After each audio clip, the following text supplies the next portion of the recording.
Congratulations! I'm excited that you were able to win free transportation for your students to visit the Living Coast. I feel privileged that the Port of San Diego has been able to support our programs for many years so that many students have been able to have this wonderful experience. In order to show them how their money is spent, there are a couple requirements that I need you to complete. Please watch this video in its entirety so that you can understand this process and make it as easy as possible for you. Thank you again, and you can contact me at any time at karenkiros@cvesd.org, or you can call me, but this video should be able to answer most of your questions. We have already scheduled a date or dates for your classes to visit the center, so the first thing to do now is to reserve your bus. Buses do become available very quickly, so it's very important that you do this right away. You can go to the Chula Vista District website and click on the transportation link. There you will be able to find the forms in order to complete your reservation. Please do this now so that we do not have to reschedule, because sometimes buses are not available and we can't. When you do reserve your bus, you're going to need to enter a reimbursement code. This means that after I get all of your transportation paperwork, then I will be able to pay for your bus.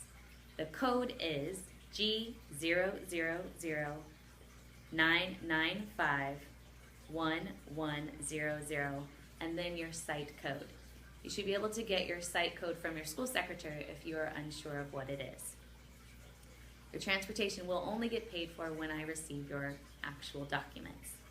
Everything is online this year, so you don't need to send anything to me.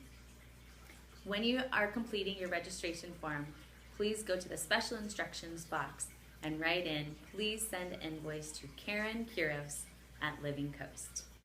After reserving your bus, the next thing is to give your students their pre-test. The pre-test is a 6-question multiple choice test, and it is provided in both English and in Spanish for your students. After you've given your test to your students, you will then need to enter their scores into ORS. If you are a lower grade teacher, you will most likely just print out the test and then you will enter the scores manually into ORS. If you're an upper grade teacher, you have the option of assigning the test in ORS and being able to give it to them online. Please make sure that you've entered all of your scores into ORS before you come on your field trip. After you come on your field trip, you will be able to then give your students the post-test when you get back to school. Please do this within a week of coming so that we make sure that it gets done. I know your lives are so busy, but I really need this paperwork, and it's how I get the funding for the buses. So please try and make sure that you get it done as soon as possible. The last requirement is to do a teacher evaluation of the program.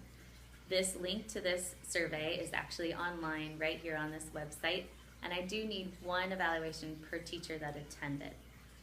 When the pre-test and post-test scores have been entered into ORS and I have received a teacher evaluation from each teacher attending, I will then contact the district and let them know that they can pay for your transportation.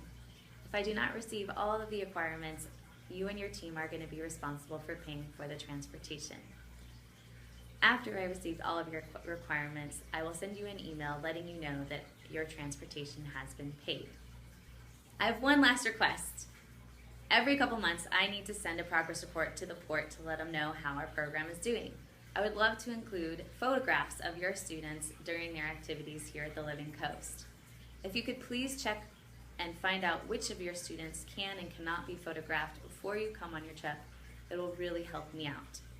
Just to review, in order to receive free transportation funding, you will need to, number 1, reserve your bus online through the Chula Vista website and put in the reimbursement code and tell them to send Karen Kiros an invoice.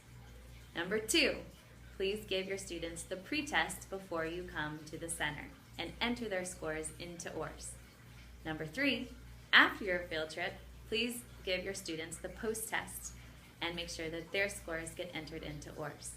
And number 4, please complete the online teacher survey, 1 per teacher.